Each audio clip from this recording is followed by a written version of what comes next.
Assalamualaikum warahmatullahi wabarakatuh. Salam sejahtera untuk kita semua. Selamat datang di channel Biologi Holik. Pada video kali ini kita akan membahas mengenai spermatogenesis, yaitu proses pembentukan spermatozoa pada individu jantan atau laki-laki. Spermatogenesis merupakan proses kompleks dan melibatkan pembelahan sel, baik mitosis ataupun meiosis. Pada manusia, spermatogenesis dimulai sejak masa pubertas dan terus berlanjut seumur hidup individu tersebut. Jadi walaupun sampai tua, maka seorang laki-laki akan tetap mampu menghasilkan sel spermatozoa. Spermatogenesis berlangsung di tubulus seminiferus pada testis. Hampir 90% volume testis ditempati oleh tubulus seminiferus dengan berbagai tahapan perkembangan sel gamet jantan yang terjadi di dalamnya. Di dalam tubulus seminiferus, sel-sel gamet jantan yang berkembang tersebut tersusun dengan urutan yang beraturan, dimulai dari bagian membrana basalis menuju lumen.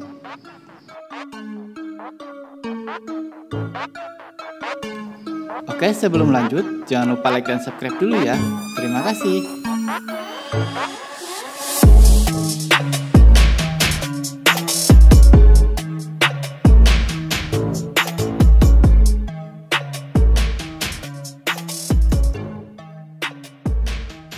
Secara garis besar, spermatogenesis dibedakan menjadi 3 tahap, yaitu yang pertama, tahap spermatositogenesis, yang kedua, tahap meiosis, yang ketiga, tahap spermiogenesis.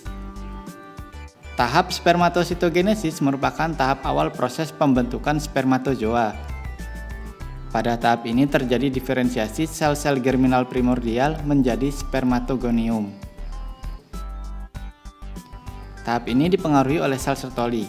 Di gambar ini yang berwarna orange dengan inti abu-abu.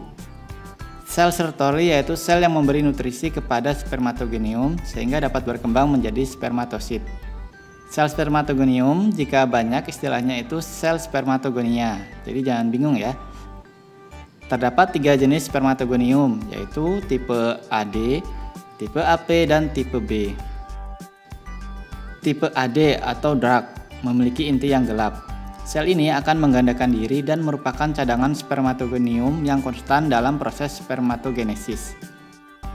Tipe AP atau pale, pucat, memiliki inti yang pucat. Tipe ini akan mengalami mitosis untuk menghasilkan sel spermatogonium tipe B. Lalu yang terakhir, tipe B. Spermatogonium ini akan membelah diri menghasilkan spermatosit primer. Spermatogonium memiliki jumlah kromosom diploid atau 2N. Jika pada manusia, maka jumlah kromosomnya adalah 46, dengan rincian 44 autosom atau kromosom tubuh dan 2 gonosom atau kromosom kelamin, yaitu kromosom X dan Y. Sel spermatogonium yang bersifat diploid atau 2N kemudian membelah secara mitosis. Hasil pembelahan ini adalah satu sel spermatosit primer yang bersifat diploid, dan satu sel lagi menjadi sel spermatogonium baru yang juga bersifat diploid. Oleh karena itu, seorang pria tidak akan kehabisan sel spermatogonium. Tahap kedua, meiosis. Spermatosit primer yang memiliki kromosom diploid atau 2N akan menjauh dari lamina basalis. Sitoplasma bertambah banyak, dapat dilihat dari selnya yang membesar ya. Kemudian terjadi pembelahan meiosis 1 membentuk 2 sel spermatosit sekunder yang memiliki jumlah kromosom haploid atau N. Satu sel spermatosit sekunder mengandung gonosom X, sedangkan satu sel spermatosit lainnya mengandung gonosom Y. Proses meiosis 1 akan berlangsung diikuti dengan pembelahan meiosis 2 dari masing-masing spermatosit sekunder yang membentuk 4 spermatid yang masing-masing memiliki kromosom haploid. 2 spermatid yang dihasilkan akan mengandung gonosom X dan sisanya akan mengandung gonosom Y. Tahap ketiga, spermiogenesis. Tahapan spermiogenesis merupakan tahap transformasi spermatid menjadi spermatozoa. Pada tahap ini, keempat sel spermatid akan mengalami pematangan dan pertumbuhan ekor menjadi sel spermatozoa yang fungsional. Artinya dapat melakukan proses pembuahan.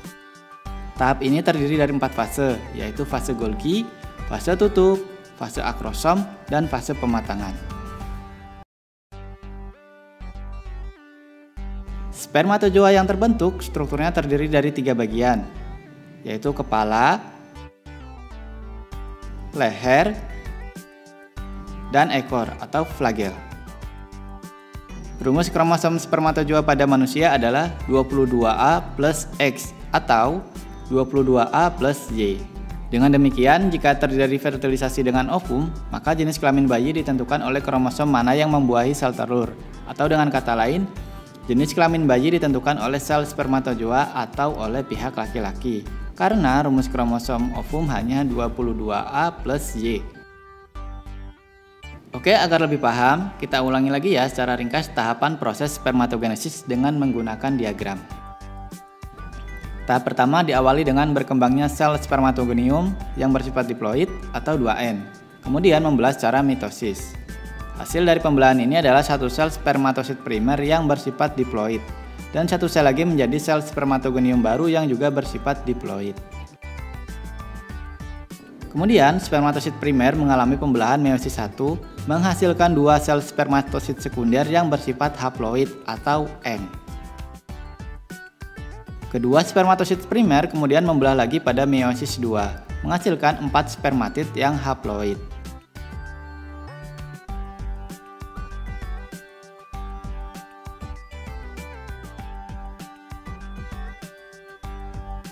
Keempat spermatid kemudian mengalami pematangan dan pertumbuhan ekor menjadi spermatozoa yang fungsional, artinya dapat melakukan proses pembuahan.